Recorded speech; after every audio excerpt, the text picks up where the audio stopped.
नमस्कार, मैं हूं आपके साथ कनिका अरोरा और आप देख रहे हैं सुदर्शन न्यूज बुलेटिन की शुरुआत करेंगे इस वक्त की बड़ी खबरों के साथ। सबसे पहले आपको बता दें, सीबीआई ने संदीप घोष को गिरफ्तार कर लिया है। ये बड़ी खबर आपको बता दें, संदीप घोष पर करप्शन करने का आरोप है। आरजीकर कॉलेज का पूर्व प्रिंसिपल फिलहाल गिरफ्तार हो गया है। आईएमए सदस्यता रद्द कर चुका। कई दिनों की पूछताछ के बाद सीबीआई ने बीते सोमवार को कोलकाता के आरजीकर मेडिकल कॉलेज और साथ ही अस्पताल के विवादास्पद पूर्व प्रिंसिपल संदीप घोष को गिरफ्तार कर लिया है। इसके साथ ही इस मामले में 3 अन्य लोग देवाशीष, विक्रम सिंह और संजय वशिष्ठ को भी गिरफ्तार कर लिया गया है। ये बड़ी जानकारी हम आपको दे दें, इन्हें आरजीकर मेडिकल कॉलेज और अस्पताल में वित्तीय अनियमितताओं की जांच के सिलसिले में गिरफ्तार किया गया है।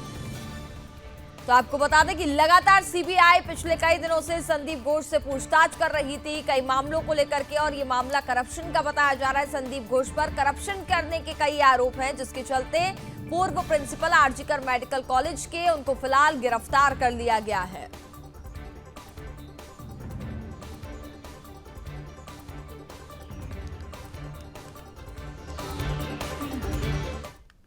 खबरों में आगे बढ़ते हैं। पश्चिम बंगाल विधानसभा का स्पेशल सत्र, विधानसभा के स्पेशल सत्र का आज दूसरा दिन है। आपको बता दें कि ममता सरकार आज एंटी रेप बिल पेश करने वाली है। 21 दिन में जांच और मौत की सजा का ये बिल है जो आज पेश किया जाएगा विधानसभा में।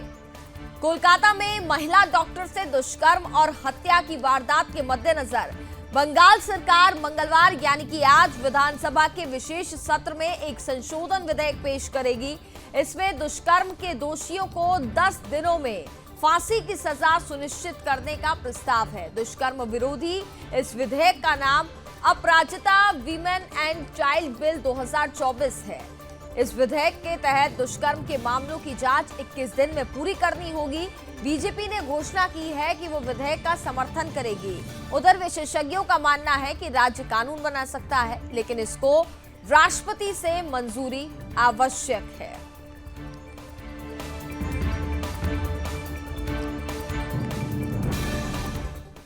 आज से 3 दिवसीय ब्रुनेई दौरे पर है प्रधानमंत्री नरेंद्र मोदी। दिवसीय यात्रा में शामिल होंगे प्रधानमंत्री नरेंद्र मोदी। आपको बता दें, भारतीय प्रधानमंत्री की पहली ये ब्रुनेई यात्रा होने वाली है। यात्रा के दूसरे चरण में सिंगापुर जाएंगे प्रधानमंत्री नरेंद्र मोदी। तो ये बड़ी जानकारी हम आपको दे दें, प्रधानमंत्री नरेंद्र मोदी का जो कार्यक्रम है, पीएम मोदी द्विपक्षीय यात्रा पर 3 और 4 सितंबर यानी कि आज और कल ब्रुनेई में होंगे। और ये यात्रा कई मायनों में ऐतिहासिक है। ये किसी भारतीय प्रधानमंत्री की ब्रुनेई की पहली द्विपक्षीय यात्रा होगी और ये भारत और ब्रुनेई के बीच द्विपक्षीय संबंधों की स्थापना की 40वीं वर्षगांठ से भी मेल खाती है। यात्रा के दूसरे चरण में मोदी सिंगापुर के प्रधानमंत्री लॉरेंस वोंग के निमंत्रण पर सिंगापुर भी पहुंचेंगे।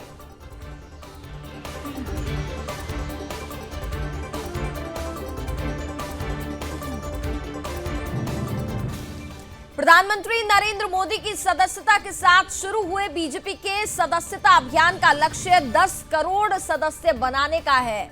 तो बीजेपी का सदस्यता अभियान फिलहाल शुरू हो चुका है। आपको बता दें कि पहली सदस्यता पीएम मोदी ने ली है। पार्टी का विश्वास है कि यह अभियान पिछले सभी रिकॉर्ड तोड़ेगा।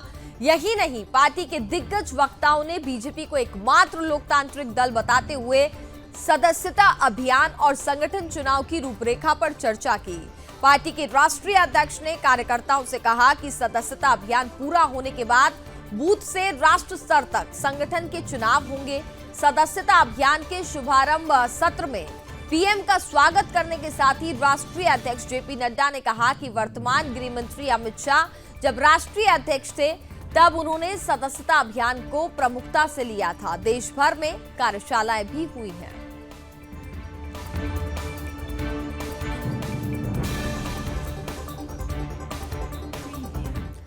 विश्व की सबसे बड़ी पार्टी बीजेपी का सदस्यता अभियान का कार्यक्रम बीजेपी विस्तार कार्यालय से किया गया है, जिसमें प्रधानमंत्री नरेंद्र मोदी के साथ बीजेपी के राष्ट्रीय अध्यक्ष जगत प्रकाश नड्डा, गृह मंत्री अमित शाह, रक्षा मंत्री राजनाथ सिंह और तमाम केंद्रीय मंत्रियों ने सहभागिता की। इस मुद्दे पर दिल्ली के ब्यूरो चीफ सौरभ तिवारी ने खास बातचीत की है केंद्रीय राज्य मंत्री हर्ष मल्होत्रा से। आइए सुनते हैं उन्होंने क्या कुछ कहा। बात करते हैं केंद्रीय मंत्री हर्ष मल्होत्रा साहब से। सर, 2047 तक प्रधानमंत्री ने जो आप लोगों को लक्ष्य दिया है, युवाओं के खास तौर बात किया जाए, 18 से 25 साल के युवा, कैसे आप लोग युवाओं को क्या अपील करेंगे आप लोग? पिछले 10 वर्षों में मोदी जी की सरकार ने जो काम युवाओं के लिए किया है, जो रोजगार युवाओं को मिला है, जो एजुकेशन की अपॉर्चुनिटीज युवाओं को मिली है, जो उनको अच्छी अच्छी नौकरियों की अपॉर्चुनिटीज युवाओं को मिली है, जो उनको स्किल डेवलपमेंट की अपॉर्चुनिटीज मिली है, उसके तहत मुझे लगता है कि भारतीय जनता पार्टी का कार्यकर्ता जब युवा के पास जाएगा तो वो स्वतः ही भारतीय जनता पार्टी का कार्यकर्ता बनेगा और राष्ट्र निर्माण में सहयोग देगा। एक आखिरी सवाल लेंगे, 2014 में जो आप लोगों ने रिकॉर्ड तोड़ा था, 2024 में क्या लक्ष्य है आप लोगों का? 10 करोड़ से ज्यादा का लक्ष्य है और 10 करोड़ इस बार हम पार करेंगे। तो ये थे हमारे साथ केंद्रीय मंत्री हर्ष मल्होत्रा साहब, जिन्होंने सदस्यता अभियान को लेकर सुदर्शन न्यूज से बातचीत की और कहा कि इस बार का जो रिकॉर्ड है वो टूटेगा। सौरभ तिवारी, सुदर्शन न्यूज। बीजेपी का सदस्यता अभियान सोमवार को फिर शुरू हो गया। पार्टी अध्यक्ष जेपी नड्डा ने सबसे पहले प्रधानमंत्री नरेंद्र मोदी को सदस्यता दिलाई। इसके बाद रक्षा मंत्री राजनाथ सिंह, गृह मंत्री अमित शाह समेत पार्टी के सभी बड़े नेताओं ने सदस्यता ली। गृह मंत्री अमित शाह ने कहा, कोई राजनीतिक दल भारत में लोकतांत्रिक तरीके से सदस्यता अभियान को नहीं चलाता, सिर्फ बीजेपी ही चलाती है। कार्यकर्ता संगठन और सरकार के बीच कड़ी का काम करते हैं और सदस्यता अभियान में इसकी अहम भूमिका होगी। हम 10 करोड़ सदस्य बनाने का लक्ष्य पूरा करेंगे। तो वहीं हमारी संवाददाता मीनाक्षी श्रेयान ने केंद्रीय मंत्री एसपी सिंह बघेल के साथ चर्चा की है। उन्होंने क्या कहा, जरा सुनते हैं। सदस्यता अभियान शुरू हो चुका है और प्रधानमंत्री नरेंद्र मोदी ने मिस्ड कॉल करके उस अभियान की शुरुआत कर दी है। हमारे साथ बात करने के लिए केंद्रीय मंत्री एसपी सिंह बघेल जी। बघेल जी, क्या इम्पैक्ट रहेगा इसका? इसको अंग्रेजी में कहते हैं well begin is half done. शुरुआत अच्छी हो जाए तो आधा काम हो जाता है। आज नेता जी की अध्यक्षता में श्री राजनाथ सिंह जी, श्री अमित शाह जी की गरिमा में उपस्थिति में श्री नरेंद्र मोदी जी दुनिया के सबसे लोकप्रिय नेता हैं, वो भारतीय जनता पार्टी के पहले सदस्य बने हैं और राष्ट्रीय सदस्यता अभियान शुरू हो गया।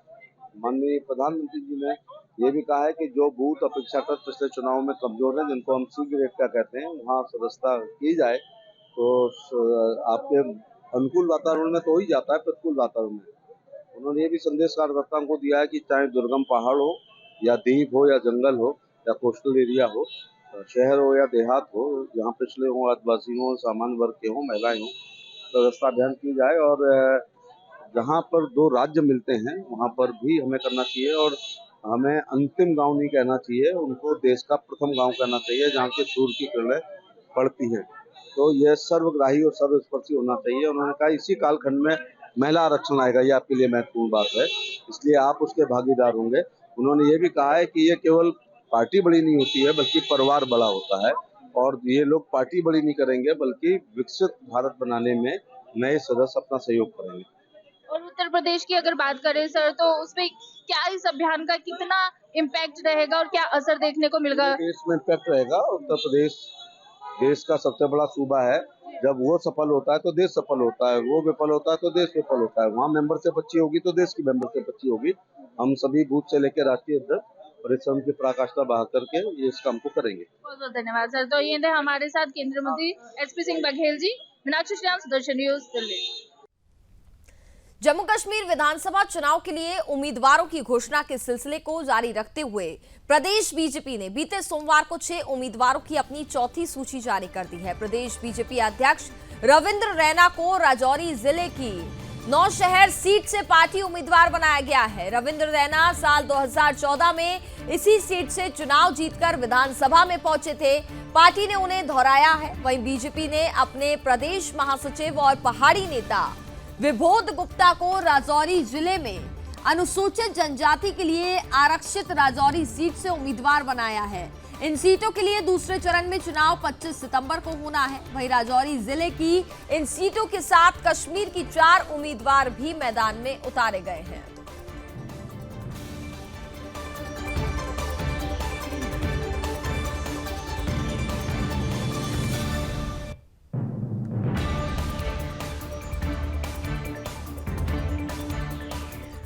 Delhi Waqf board money laundering के इस मामले में आपको बता दें, अमानतुल्लाह खान को 4 दिन की ईडी रिमांड में भेजा गया है। ये बड़ी जानकारी हम आपको दे दें, कोर्ट ने अमानतुल्लाह खान को रिमांड पर भेजा है। मामले में 6 सितंबर को अगली सुनवाई होनी है। आपको बता दें कि ईडी आम आदमी पार्टी विधायक अमानतुल्लाह खान को राउस एवेन्यू कोर्ट से दिल्ली स्थित ईडी मुख्यालय ले गई। अदालत ने कथित Delhi Waqf board money laundering मामले में आम आदमी पार्टी के विधायक अमानतुल्लाह खान को 4 दिन की ईडी हिरासत में भेज दिया है और वहां पर अब उनसे सवाल जवाब किए जाएंगे।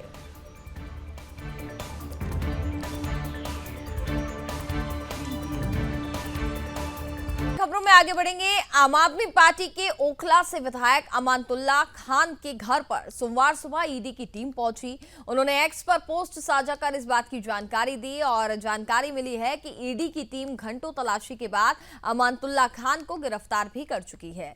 तलाशी अभियान के बाद ईडी विधायक को अपने साथ लेकर गई। आप विधायक अमानतुल्लाह खान ने कहा कि ईडी के लोग मेरे आवास पर सर्च वारंट के नाम पर मुझे अरेस्ट करने आए हैं। सर्च वारंट के नाम पर उनका उद्देश्य केवल मुझे गिरफ्तार करना है, मुझे ही नहीं, मेरी पूरी पार्टी को तंग किया जा रहा है। उनका मकसद है केवल मुझे और मेरी पार्टी को तोड़ना है। आगे कहा कि मैं वादा करता हूं कि जो भी मेरे काम अधूरे हैं वो मेरी टीम, मेरी सरकार करवाएगी। ऐसे में सवाल ये है कि आखिर आप में कितने करप्ट नेता हैं? देखिए खास रिपोर्ट। और अब बात करेंगे बंगाल के बदलते चरित्र की, जो बंगाल कभी क्रांतिकारियों, बुद्धिजीवी और कला संस्कृति के लिए अपनी पहचान केवल भारत में ही नहीं बल्कि विदेशों में भी बनाता था। उसकी बंकिम चंद्र और साथ ही रविंद्रनाथ टैगोर के बंगाल को राजनीतिज्ञों, अपराधियों और तुष्टीकरण की नीति ने आम लोगों को, खासकर बंगाल की बेटियों के लिए जहन्नुम बना दिया है। तो वहीं बताया जा रहा है कि किस तरीके से बलात्कारियों के लिए जन्नत, बलात्कारियों को मिल रहे राजनीतिक संरक्षण के कारण बंगाल बेटियों के लिए नर्क बन चुका है। 9 अगस्त को आरजीकर अस्पताल में डॉक्टर बेटी के साथ हुए जघन्य अपराध के बाद पूरा बंगाल जल रहा है। समाज का हर तबका सड़कों पर विरोध कर रहा है, लेकिन सरकार के संरक्षण में पल रहे बलात्कारियों को कोई फर्क नहीं पड़ रहा। उनकी गिनती जारी है, एक के बाद एक घटनाएं होती जा रही हैं और ममता बनर्जी अपने पुलिस प्रशासन को दुरुस्त करने के बजाय राजनीति करने में जुटी है। खुद के खिलाफ धरना दे रही, मार्च निकाल रही है, मजबूत कानून के लिए बात भी कर रही है, लेकिन क्या सरकार के साथ अपराधियों के नेक्सस को तोड़े बिना इसे अमल में लाया जा सकता है? देखिए हमारी ये खास रिपोर्ट। समाज कब जागेगा और कब तक बेटियों को इस तरह की दरिंदगी का सामना करना पड़ेगा? क्या इस सिलसिले को रोकने के लिए